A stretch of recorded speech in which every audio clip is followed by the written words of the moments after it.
నేటి భారతం ఛానల్ శ్రోతలకు నా హృదయపూర్వక అభినందనలు తెలుపుతూ ఈ మధ్య అమెరికా వైట్ హౌస్లో ఒక ప్రత్యేకమైనటువంటి సంఘటన భారతీయులందరికీ కూడా గర్వకారణంగా అయినటువంటి ఒక సంఘటన జరిగింది. ఇది మన భారతీయులకి తప్పనిసరిగా గర్వం కలిగించేటువంటి సంఘటనే అని చెప్పి నేను నమ్ముతున్నాను. యునైటెడ్ స్టేట్స్ అధ్యక్షుడు డొనాల్డ్ ట్రంప్ బుధవారం పాకిస్తాన్ యొక్క జనరల్ మునీర్ను తో ఒక అరుదైన సమావేశాన్ని నిర్వహించారు.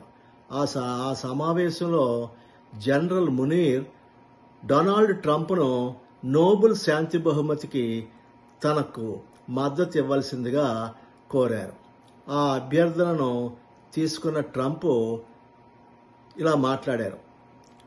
భారతదేశం, పాకిస్తాన్ రెండూ కూడా ఒక అణ్వాయుధాలు కలిగినటువంటి దేశాలు. ఈ రెండిటి మధ్య యుద్ధాన్ని తాను సామరస్యపూర్వక చర్చల ద్వారా ఆపినట్లుగా తెలియజేశారు.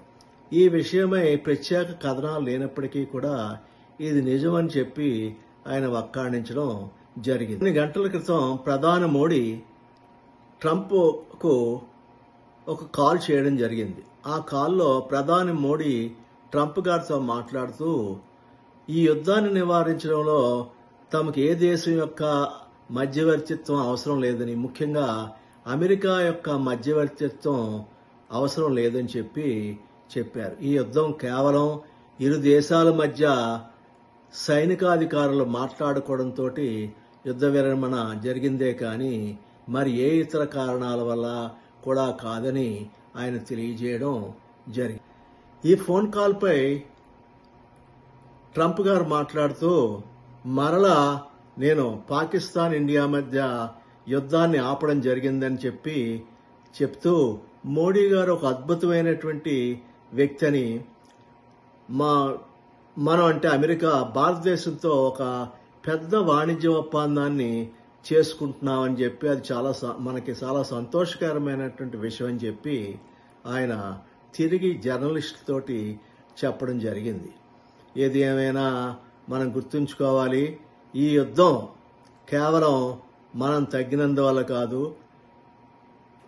పాకిస్తాన్, భారతదేశం యొక్క సైనికాధికారులు చర్చల తర్వాత ఈ యుద్ధాన్ని ఆపడం జరిగిందని ఒక్కసారి మనం గుర్తుంచుకోవాలని కోరుతూ ఈ వీడియో మీకు నచ్చినట్లయితే షేర్ చేయండి, సబ్స్క్రైబ్ చేయండి, కామెంట్ చేయండి. జై